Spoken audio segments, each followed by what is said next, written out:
Welcome to Sleepy Tales, a place where myths, legends, and ancient stories are told slowly and softly to help you drift into a peaceful sleep.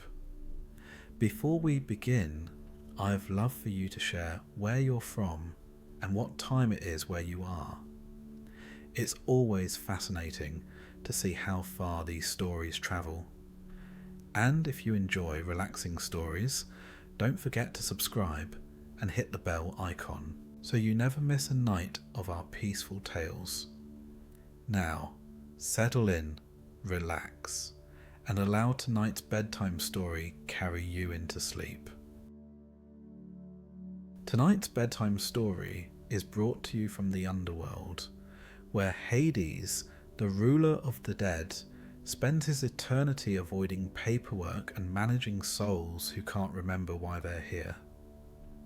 He didn't ask for this job. He got it thanks to some bad sibling gambling. But now he's stuck in an endless cycle of divine mismanagement and existential dread. It's not hell, it's middle management, but with a lot more paperwork and a lot fewer coffee breaks.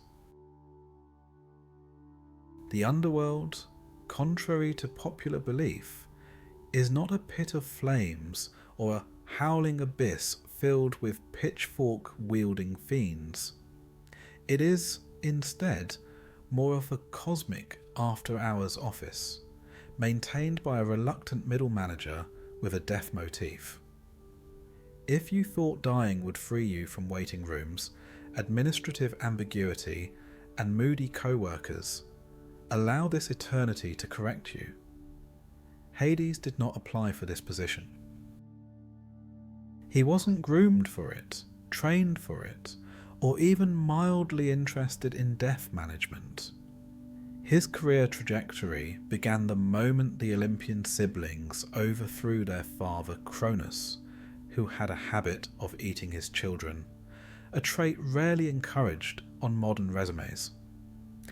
The trio, Zeus, Poseidon, and Hades, celebrated their patricide with an ancient and sacred ritual known as drawing lots, while accusing each other of cheating. Zeus, naturally, ended up with the sky, because he had already called dibs on being the most powerful and charismatic, and refused to take arbitrary chance as an answer. Poseidon, always the theatrical one, went with the sea. It had storms, it had waves, and more importantly, it had creatures that could be both friends and fashion statements. Hades, without blinking, drew the last lot and became the lord of the Underworld. It wasn't so much a victory as it was a cosmic shrug. Thus began Hades' eternal tenure as the custodian of everything that couldn't afford a heavenly PR agent. While Zeus got thunder and attention spans, and Poseidon got tridents and wet drama, Hades was handed an ever-expanding inbox of expired mortals. His kingdom was 1 part tomb, 2 parts administrative centre, and 3 parts uncomfortable silence.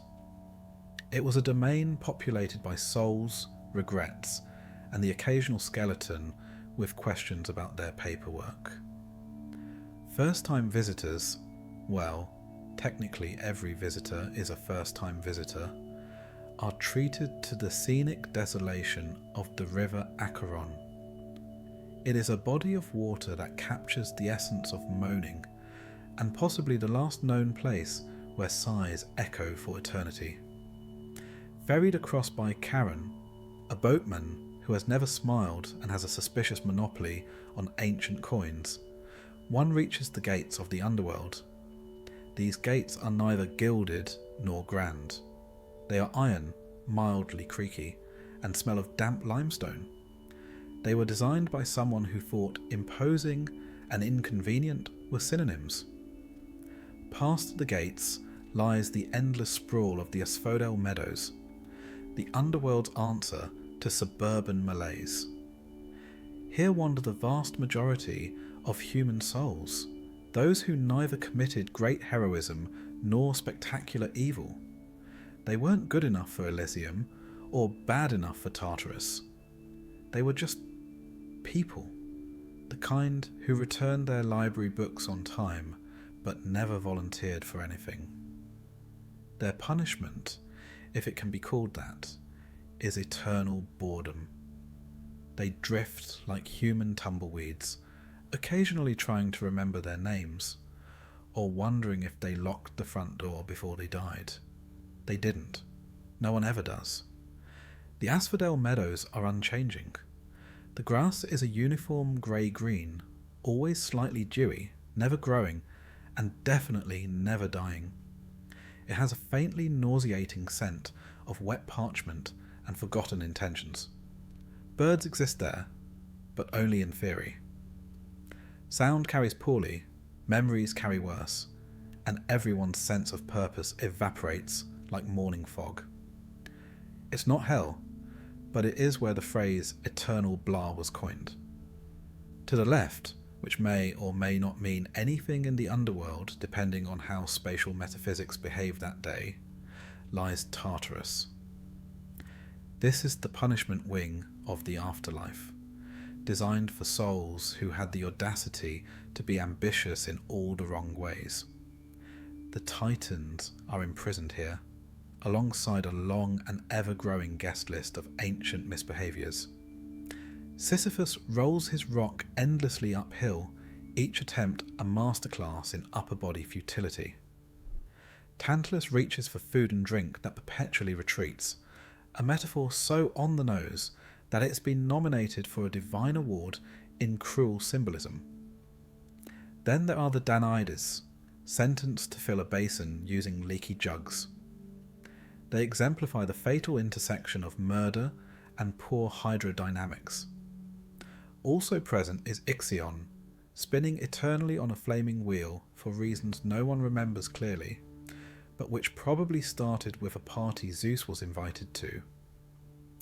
Tartarus is less a fiery pit and more an ancient internship program for doomed souls, where no one gets school credit and everyone regrets their choices. On the rare occasion someone dies heroically, virtuously, or with just enough flair to be mythologically useful, they're sorted into Elysium. This is the Underworld's VIP section. Here lie warriors, poets, and occasionally philosophers who managed to impress the gods without being too clever about it. Elysium is warm, perpetually spring-like, and so disgustingly peaceful that most modern souls would find it unsettling. There are soft breezes, aromatic groves, and an endless supply of ambrosial snacks that do not affect your weight or ethics. Unfortunately, there is also an aggressive amount of self-congratulation. Hades himself avoids Elysium.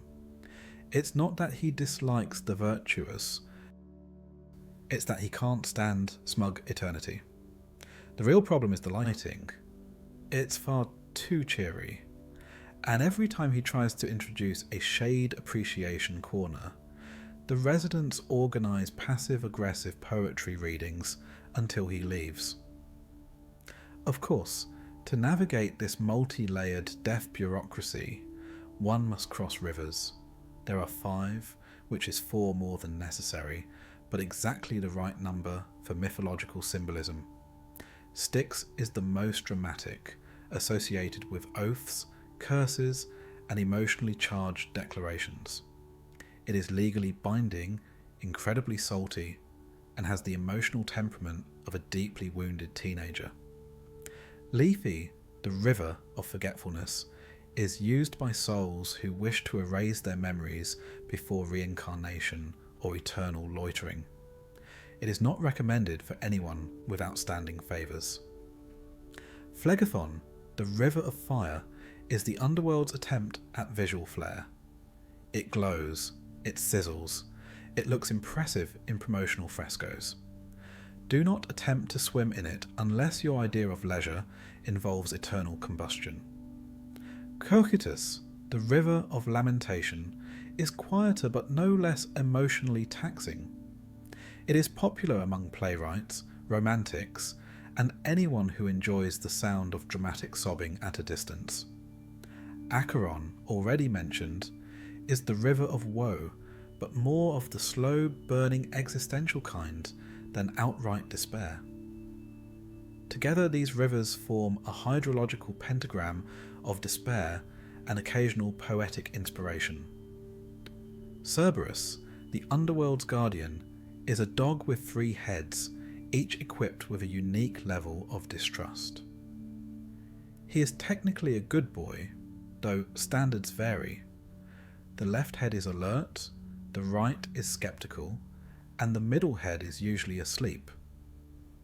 He prevents the living from entering, and the dead from leaving, except when bribed with music, food, or philosophical riddles, which he does not understand, but pretends to find offensive. Cerberus once ate a minor god for attempting to stage a surprise inspection. No one complained. Despite his fearsome appearance, Cerberus is also the only resident who regularly acknowledges Hades' authority, mostly by not growling at him. The rest of the Underworld's denizens have developed a sort of selective awareness. They know he's there, but unless something is on fire, or more on fire than usual, they prefer not to make eye contact. Hades, in turn, has learned to manage his kingdom with the weary resignation of someone who has accepted that eternal significance is largely made of paperwork. The architecture of the Underworld is best described as consistently ominous. Grand halls fade into cavernous shadows, where frescoes of noble deeds peel slightly at the corners. Columns loom dramatically without structural necessity.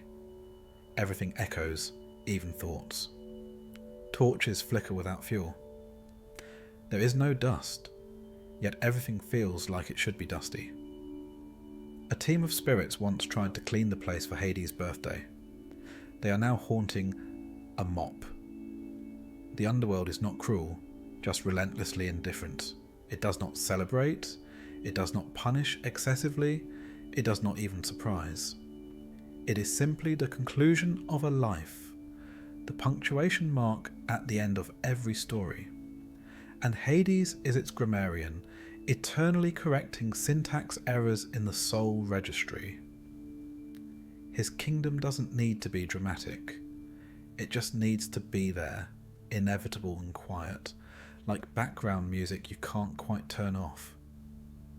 Hades sometimes wonders what would have happened if he'd argued harder during the lot drawing ceremony.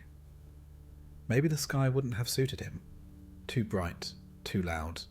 The sea, full of unpredictable currents and emotional wails. No, perhaps this was always going to be his. The brooding silence, the dim corridors, the endless queue of humans still confused about what counts as a moral life. This, after all, is a kingdom of consistency. Souls arrive. They are judged, sorted, and archived. Nothing changes. That perhaps is the only comfort it offers. This is the Underworld. You may now abandon all optimism.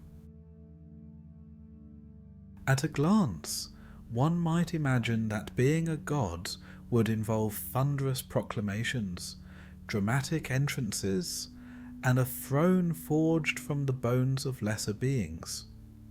This would be accurate, but only if the god in question were Zeus, who insists on all of those things before breakfast.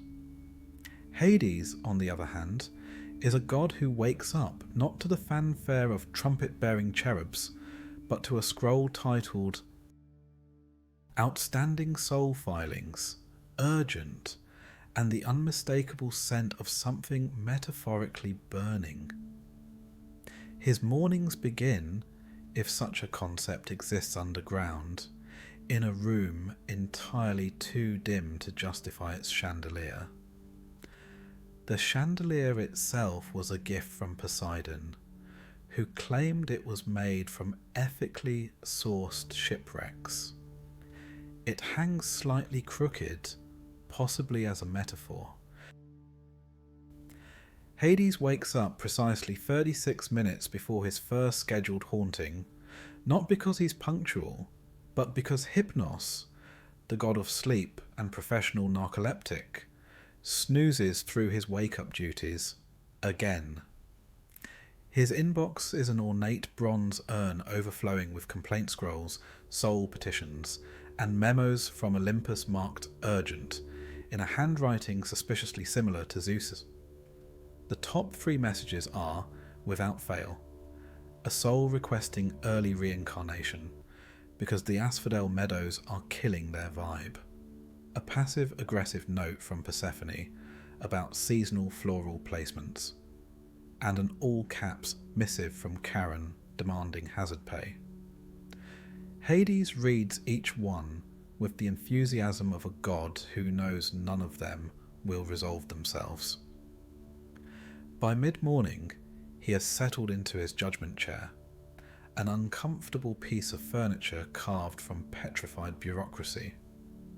Here, he reviews the souls delivered overnight, an unending procession of the recently deceased, each with a story, an excuse, and an unreasonable expectation of fairness. The judgment process involves weighing moral deeds, reviewing past lives, and consulting the ledger, a massive tome that updates itself but refuses to sort alphabetically. Today alone, he's sentenced 3 politicians to Tartarus, 2 poets to Elysium, and at least a dozen mediocre artisans to the eternal limbo of muted praise in Asphodel. It's not that Hades dislikes people. He just doesn't believe most of them deserve prolonged interaction, especially in death, where the filters of shame and social etiquette have long since expired. He's heard every justification for mortal behaviour imaginable, from "it was a different time" to "the goat started it." Very few are persuasive, even fewer are coherent. The real challenge, however, comes in the form of divine interruptions. Sometime around the underworld equivalent of noon, marked by Cerberus letting out a sigh audible across 5 realms, Zeus usually attempts to call. Not because he wants to check in, but because he needs to borrow thunder, validate his choices, or complain about Olympus politics. Hades lets the call go to soul mail, which is managed by a semi-sentient flame that flickers sarcastically every time it takes a message. It isn't just Zeus. Poseidon calls too, though less frequently and always while underwater, which makes the reception both literal and emotional garbage. He once tried to FaceTime Hades a dolphin doing backflips. Hades responded with a 10-minute lecture on existential futility. They haven't spoken since the dolphin incident. Afternoons in the underworld are devoted to internal affairs, a phrase which here means chaotic maintenance. The staff, such as it is, are more a gallery of dysfunction than a functioning team. Thanatos, god of death and noted dramatist, insists on making every soul collection a theatrical performance. He wears a cloak that billows even when there's no wind, and frequently monologues to an invisible audience. His job performance is technically excellent, though exhausting to witness. Hypnos, his brother, manages the sleep department, which is ironic given that he is never awake. He has not filed a report since the Bronze Age, and responds to inquiries with gentle snoring and the occasional dreamy giggle. Hades considered firing him once, but the paperwork was too long and the silence without him was unnerving. Then there's Charon, who runs the ferry with all the charm of a toll booth operator in a horror film. He insists on exact change, has no sense of humour, and once tried to unionize the dead. His primary complaint is that his boat leaks, which he blames on budgetary neglect. Hades had it repaired, but Karen still brings it up in staff meetings, which are held quarterly and end when someone remembers they're all immortal and nothing matters. Those meetings, incidentally, are a highlight of Underworld culture. They begin with a roll call that includes 4 echoing silences, 1 late arrival, Thanatos descending from the rafters, and at least 2 ghostly interruptions. Hades proposed an initiative called Therapy Thursdays to boost morale. It lasted 1 session and ended with a cursed lyre playing itself into emotional collapse. No one has mentioned it since. He also attempted team building in Tartarus, an ill-fated bonding exercise involving a scavenger hunt among the eternally tormented. The feedback included phrases like, "deeply traumatizing," "not a game," and "please stop inviting Tantalus." As a result, all future outings are now strongly discouraged. By late afternoon, Hades reviews financial reports. As god of the underworld, he is also god of wealth, which sounds glamorous, until you realise it means managing literal mountains of buried treasure, all guarded by ghosts who resent capitalism. His attempt to modernise involved launching an afterlife currency called Haunted Coin, which immediately crashed after being endorsed by a satyr influencer and hacked by Hermes' illegitimate son. His rebranding effort as Pluton, god of riches, fared little better. The Olympians laughed for a week straight, and someone printed limited edition mugs that read, "Pluton, now with less doom." The mugs are currently used as paperweights in the complaints division. No one drinks from them, they bite. The end of the day is marked by what Hades generously refers to as reflection time. This involves staring at a wall where the shadows move slightly more than they should. Sometimes Persephone joins him, depending on the season and her mood. When she's there, the underworld feels slightly more tolerable, as though someone cracked a window in a very old, very haunted office. When she's not, the silence settles like a blanket knitted from existential dread. Despite the countless tasks and ceaseless responsibilities, Hades is rarely thanked. Mortals fear him. Gods avoid him. His own staff communicate largely via passive sighs and semi-haunted suggestion boxes. He once tried to host an open forum for Underworld residents. Only 1 soul showed up, and it was Eurydice, who spent the entire session asking why her husband couldn't follow simple directions. Still, Hades persists. Not out of love for the job, he'd long ago lost the capacity for enthusiasm, but out of a sense of obligation. Someone has to keep the dead in order.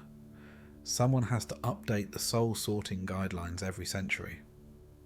Someone has to make sure Tartarus doesn't develop a leak, which it almost did during a particularly aggressive mortal plague. His private quarters are sparse. A single chair, a stack of unread reports, and a pomegranate plant that might be judging him. The decor is minimalist, mostly because anything ornate eventually gets haunted. Even his robe, a dark and shapeless garment woven from forgotten oaths, seems to sigh when he puts it on.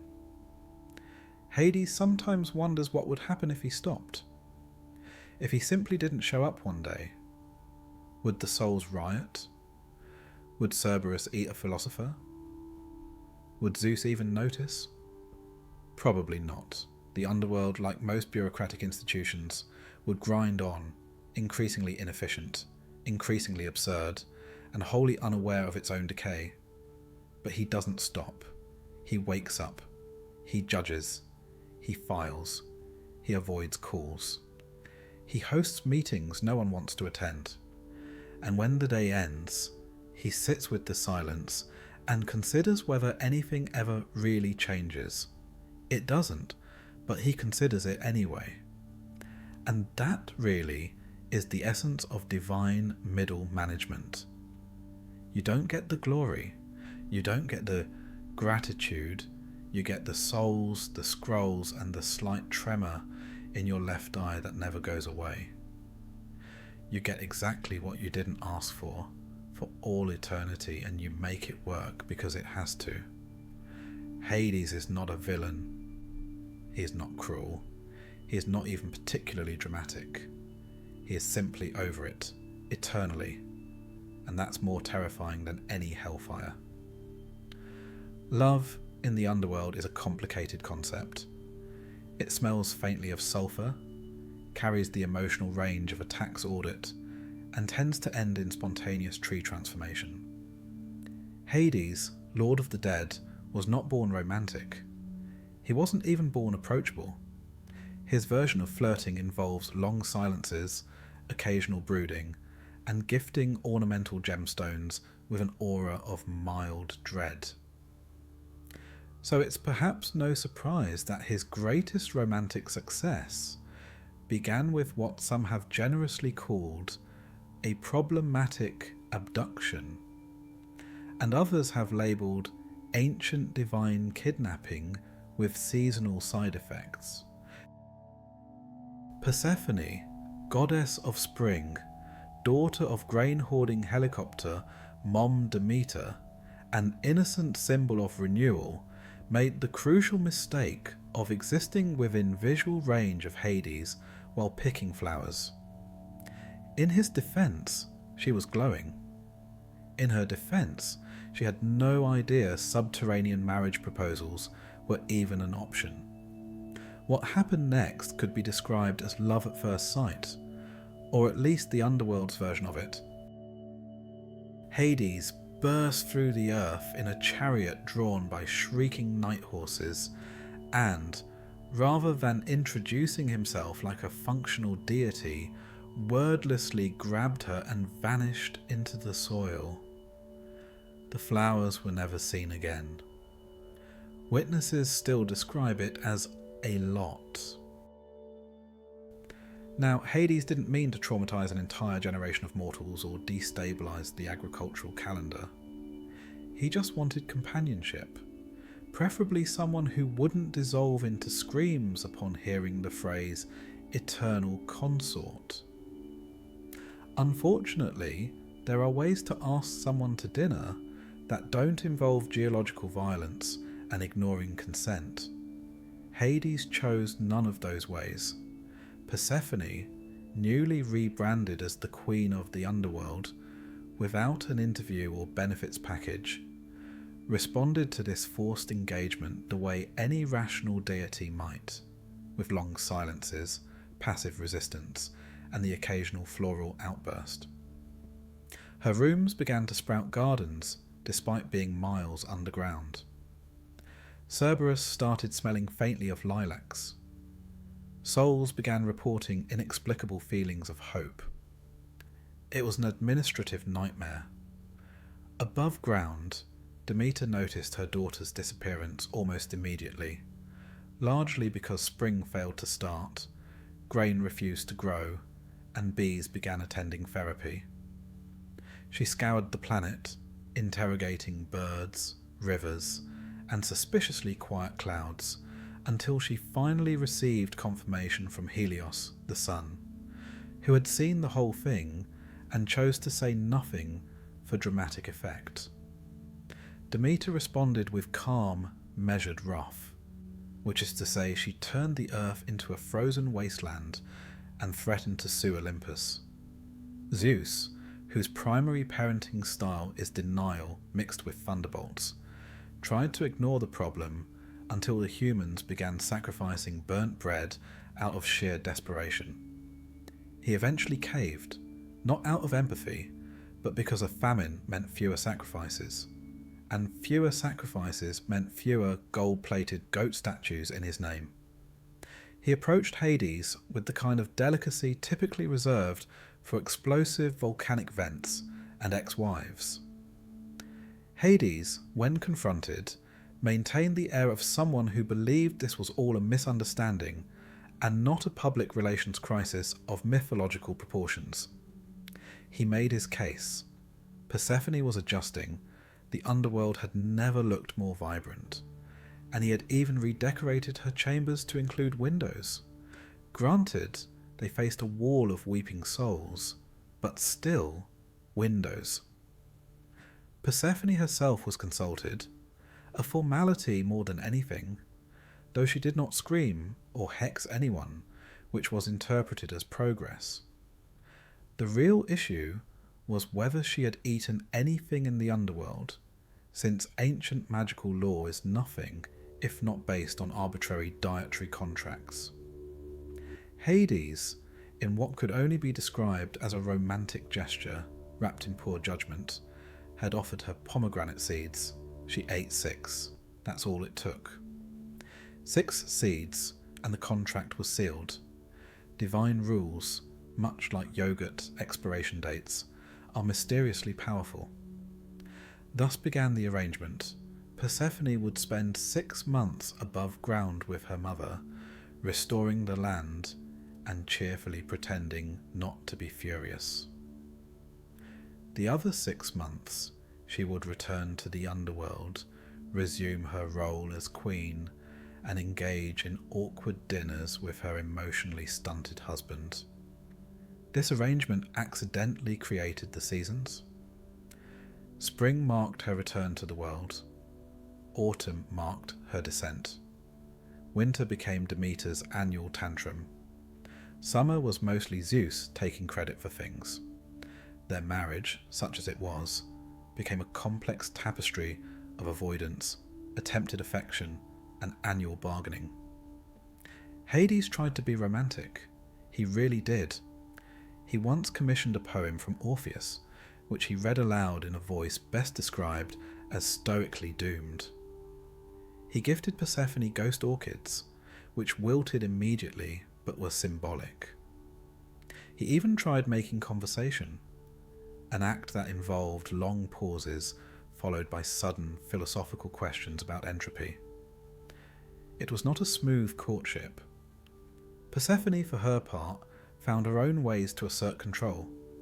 She redecorated. She introduced policies. She made Cerberus wear flower crowns. And she reminded Hades, often and eloquently, that she was not a passive captive, but a goddess with preferences. Some of these preferences included not being followed silently, not being compared to a withering star, and not having mint around. Minthe, a nymph with delusions of grandeur and the emotional intelligence of a damp sock. Before Persephone, Minta had been Hades' semi-official consort, a relationship based on mild flirtation and the lack of better options. When Persephone entered the picture, Mint responded with all the grace of a rejected prom queen in a revenge play. She insulted the new queen, threatened to hex the flowers, and claimed the underworld needed real passion, not agriculture. Persephone responded in the ancient and deeply feminine way of turning Minta into an herb, specifically mint. A nice garnish, yes, but not exactly a power move in the romantic arena. The underworld now smells faintly of betrayal and breath freshness. Then came Los, a nymph of quiet demeanour and inconvenient timing. Hades was, by all accounts, mildly fond of her, fond being the highest level of enthusiasm he can exhibit without causing structural damage. She, like all other hopeful mortals and minor deities, became a tree. A poplar, specifically, Hades planted it in the Elysian fields, where it still grows in poetic silence and absolutely no emotional closure. if one were to catalogue Hades' romantic attempts, the results would read like a checklist of what not to do in immortal courtship. Surprise abduction? Check. Inappropriate gifts? Check. Emotional constipation? Double check. And yet there was something tragically sincere about it. Hades didn't know how to love in the way spring does, with warmth and light and effortless joy. He loved like the ground, silently, persistently, and with a total lack of social grace. Persephone over centuries came to understand this. She did not forgive the beginning, but she saw the effort. She appreciated the silence that wasn't neglect, the gestures that weren't grand but were consistent, and the fact that he never once asked her to smile. Theirs was not a love story. It was a divine merger negotiated over time, sealed with fruit, and maintained through mutual understanding and the occasional murder of a disrespectful dryad. They became, in a way, complementary forces. She softened the underworld, turning it into more than a cryptic holding facility for the emotionally unresolved. He gave her space to grow, not in the radiant meadows of Olympus, but in the quiet corners of forgotten places, where seeds sprouted against the odds. Their love wasn't sung about in epics. It didn't involve swans, golden showers, or rampant adultery. It was awkward, slow-burning, and slightly unholy, which, for the underworld, is practically a fairy tale. Even the mortals adjusted. They learned to mark the seasons not just as changes in weather, but as reminders that even gods have to compromise.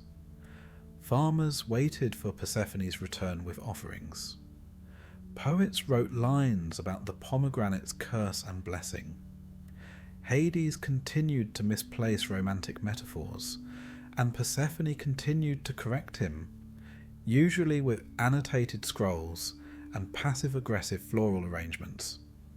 Their relationship, despite its ominous beginnings, became the longest-standing one in Olympus's chaotic family. Not because it was perfect, but because neither of them expected it to be. And if that's not true love, then at least it's well-documented mythological dysfunction, which, in divine terms, is pretty much the same thing. Contrary to popular belief, Hades is not just the brooding landlord of the underworld with a three-headed dog and a surprisingly competent filing system for the dead. He's also, and this is very important to him, the god of wealth, technically. It's a title he likes to remind people of whenever he's not being mistaken for a villain in some badly researched epic, or shouted at by a confused ghost demanding their death be reviewed by management. You see, the ancient Greeks understood that wealth comes from the earth, metals, gems, fossilized misjudgments. So naturally, the guy who owns the literal basement of reality got the job. Hades, ever the lucky contestant on the divine roulette wheel, found himself not only stuck with death, but with treasure. Which would have been nice if anyone actually wanted what he had to offer. But alas, the world above moved on to newer, shinier things: nectar, ambrosia, limited edition blessings, and Zeus coin. Not that Hades didn't try to make his wealth relevant. There was a brief and ill-advised campaign where he attempted to rebrand himself as Plauton, a name meant to sound more benevolent, maybe even generous. Plauton, the provider, read the scrolls, as if renaming himself after his loot box would distract everyone from the part where his day job still involved ushering souls into eternal stasis. Mortals remained unimpressed. They still preferred wealth they could actually use without crying first. The gods, predictably, were even less helpful. Zeus, for instance, treated the rebrand like a punchline. Pluton, he'd snort, while seated atop a solid gold throne built from worship and self-esteem issues. Sounds like a discount perfume, or a planet no one respects. Poseidon, ever eager to participate in mockery when not wrestling sea monsters or aggressively flirting with cliffs, suggested Pluton sounded like the name of a fish no one wanted to eat. Neither offered alternative branding advice, of course. That would require effort and empathy, both of which are strictly outside their portfolio. This feud between the three brothers, Zeus, Poseidon, and Hades, has lasted eons, largely because no one has invented godly therapy yet. Zeus got the sky, which is flashy and full of dramatic weather. Poseidon got the sea, which is full of storms and metaphors. Hades got the underworld, which is full of regret and paperwork. From day one, Hades has been managing a facility for the universally unwanted, and yet despite being saddled with the least glamorous domain, he is the only one who actually turns a reliable profit. Think about it. Souls don't stop dying. They don't unionize. They don't demand refunds. They show up, get sorted, and sit quietly in eternity, occasionally weeping. Hades doesn't run a kingdom. He runs a never-ending deposit system. Every war, every plague, every dramatic, poetic monologue about death adds to his numbers. The sheer volume of human exploration has made him unimaginably rich. He is, by default, the wealthiest of the gods. He just doesn't get to flaunt it. Part of the problem is optics. No one wants underworld treasure. It's all cursed heirlooms, melancholy emeralds, and coins you have to put in your mouth to use. Meanwhile, Zeus walks around in lightning-infused robes that glow under moonlight, and Poseidon wears coral like it's couture. Hades, meanwhile, still owns a single black robe he's had since the Bronze Age. It's technically enchanted, but mostly it's threadbare and smells like existential dread. The gods receive tributes, offerings, feasts. Hades receives teeth, sometimes molars. In a desperate bid to modernise, Hades dabbled in investment. The results were, as the Underworld's official ledger put it, ambitious, misguided, and deeply confusing. One of the first ventures was a soul-based currency system known as Haunted Coin. The idea was that each coin was backed by the regret of one soul, giving it infinite theoretical value and absolutely no practical use. Mortals refused to accept it, claiming that emotional debt wasn't a viable economic model. Hermes tried to use it once to pay for a sandwich and was banned from the bakery. Then came the underbank, a financial institution meant to store the wealth of the dead and offer loans to the recently departed. The pitch was simple: you can't take it with you, but we'll hold on to it for you just in case. Uptake was slow. Dead people, it turns out, aren't interested in compound interest. The system crashed when Sisyphus tried to take out a line of credit to fund his rock-rolling startup, and refused to stop applying every day. There was also an ambitious real estate project, Elysium Villas. These were luxury afterlife properties located near the fields of asphodel, complete with shade-controlled lighting and low wailing acoustics. Hades envisioned it as a timeshare experience for retired heroes. Unfortunately, heroes rarely retire. They die dramatically. And the few who did qualify insisted on being reincarnated instead, claiming eternity is overrated. The villas now serve as overflow storage for unsorted souls and lost sandals. To make matters worse, Hades' PR team consists mostly of bats and unpaid interns. His image, already suffering from the kidnapping your wife incident, is not helped by the fact that he refuses to attend Olympus galas and thinks charisma is a form of punishment. Every time he tries to explain that he's not evil, just deeply introverted, and running a massive post-life infrastructure without help, the response is the same blank stare, followed by a panicked offering of olives. Zeus and Poseidon, naturally, exploit this. They arrive at events together, dressed like thunderous influencers, clapping each other on the back, and loudly referring to Hades as the basement brother. On more than one occasion, Zeus has accidentally introduced him as the god of mould. Poseidon once handed him a bucket of dirt at a summit and asked him to make it richer. These jokes do not land, but they are repeated with divine enthusiasm.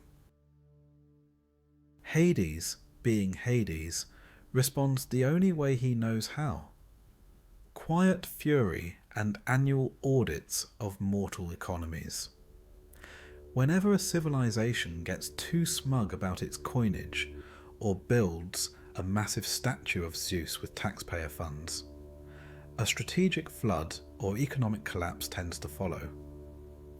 Hades denies involvement, but the pattern is suspicious, and the paperwork always arrives 3 days before the collapse with perfect timing. Despite it all, there are moments when Hades almost enjoys his role. He has complete dominion. His wealth, however unglamorous, is vast. Every gemstone, every buried relic, every forgotten hoard belongs to him. Mortals dig for his treasure without knowing it. They obsess over gold, fight over silver, go mad for diamonds, never realizing they're all technically on lease from the guy in the shadows. He never brags about it. He doesn't need to. The earth remembers. Occasionally someone will try to flatter him. A mortal will build a shrine, light a candle, and whisper a prayer not for fortune, but for peace. These are the moments Hades values most. They are rare, like untainted gold or unproblematic myths, but they matter. Wealth, he has learned, is not about shiny things. It's about permanence. He is the only god who never loses worshippers, because eventually everyone shows up. Still, Hades hasn't given up entirely on relevance. He continues experimenting. There was a brief flirtation with NFTs, necromantic funeral tokens, which promised to immortalize a soul's last regret on a digital scroll. The market lasted 9 hours before collapsing under the weight of shared sorrow and bad font choices. More recently, he's invested in an app called Soul Cycle, not to be confused with the mortal version, designed to track reincarnation progress and issue karmic receipts. Beta testing is ongoing. His robe remains unchanged. His riches remain unspent. But his books are balanced, his vaults are full, and his enemies are mostly ghosts with strong opinions and nowhere else to go. Zeus may have the sky, Poseidon may have the sea, but Hades has something better. Uninterrupted ownership, no tides, no tempests, no divine mood swings. Just the steady accumulation of things no one else wants, but everyone eventually needs. He's not flashy, he's not adored, but he is eternal, profitable, and quietly undefeated. And that, in the long run, is the richest deal of all. Time in the Underworld is not the kind of thing one tends to notice. And if you do notice it, that's when it becomes a problem. A major problem. There's no dawn, no dusk, no sun, no moon.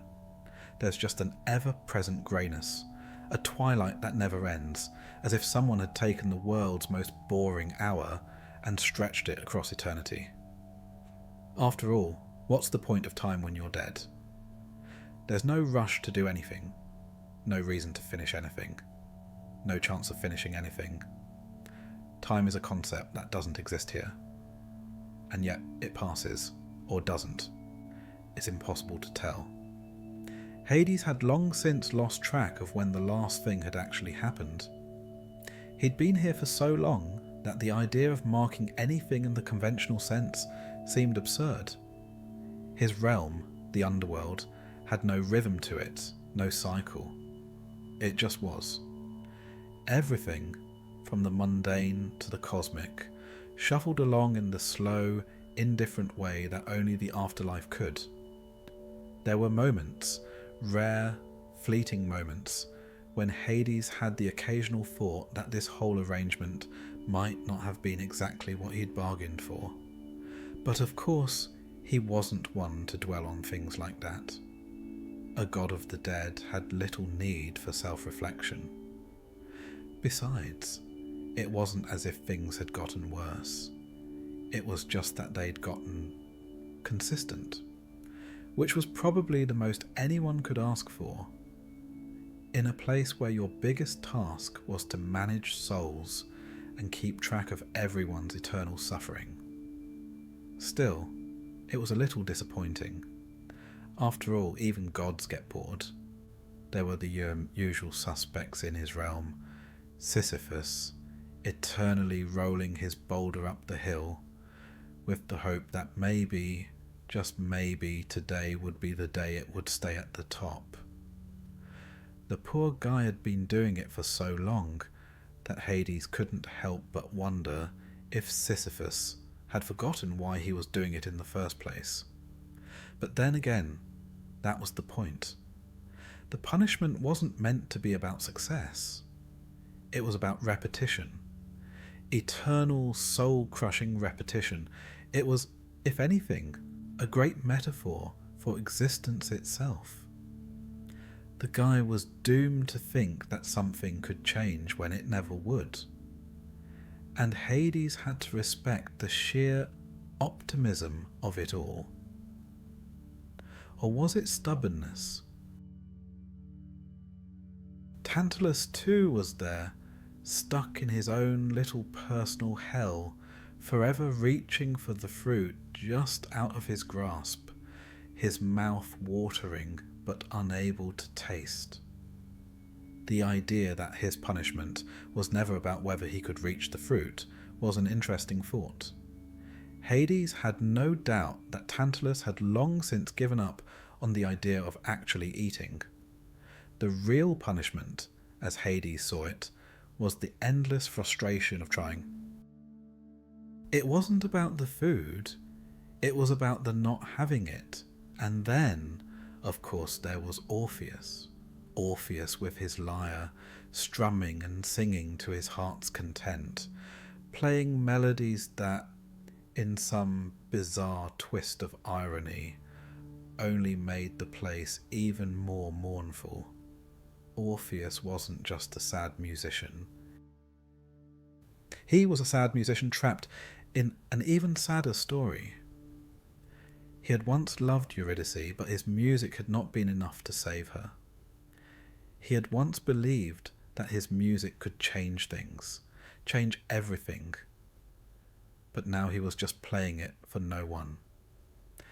The only thing that had been constant was his despair. The only thing that made it worse was the sound of his voice. At least Orpheus was making some noise. Some of the other souls, the ones who weren't caught in their personal hells, just wandered. The lack of direction was exhausting to watch. Hades often wondered whether it was preferable to be tortured forever, like Sisyphus or Tantalus, than to be bored in the afterlife. It seemed as though they were the worst punishment. The listless, the apathetic, those who weren't stuck in a cycle of suffering or frustration, but simply waiting. It was like being lost in a crowd of the indifferent, where even the desire to escape was pointless. It made Hades wish, for a brief moment, that he could just give them a direction, anything, just to see if they would care. But that wasn't his job. His job was to keep things running smoothly, and smooth was the last thing these souls were. But then, just when the weight of everything would feel unbearable, when Hades felt himself slipping into the dullness of eternity, he would catch a glimpse of something else, something rare, something, well, almost human. Sometimes Persephone would smile at him, and not in a cold, distant way. No, it wasn't that simple. It was a smile that had come after centuries of barely speaking, barely acknowledging each other outside the duties they both had to perform. It was a smile that came from a shared joke, an inside moment that no one else would have understood. She was the goddess of spring, and she ruled over her domain with a fierce, vibrant energy that Hades couldn't quite match. But sometimes, on those rare occasions, he would see her let her guard down. And for a moment, just a moment, it felt like they were in sync. Of course, it was fleeting, but Hades could hold on to it. That moment when he saw her smile, that was the rarest of treasures, the one thing that made everything else worth enduring. Maybe it was foolish to think that way. He had been here for so long, managing the souls, watching the endless cycles of torment unfold, and yet there she was, Persephone, offering him a spark of something that felt almost like happiness. It was strange though. In the grand scheme of things, he was the god of the underworld, the ruler of the dead. He had seen and done more than any mortal could imagine, but in the end, he could never escape the feeling that he was, in some way, just as lost as the souls that wandered through his halls. There was no escape, no relief.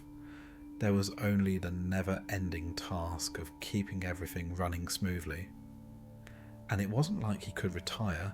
No gods retire. That wasn't how immortality worked. That wasn't how his job worked. Hades couldn't just walk away and let someone else take over. There was no one else. The underworld was his to maintain. And that was it. So he kept going, day after endless day. He reviewed souls. He made sure the rivers, Styx, Lethe, and the others kept their proper flow. He made sure the souls stayed in their assigned sections.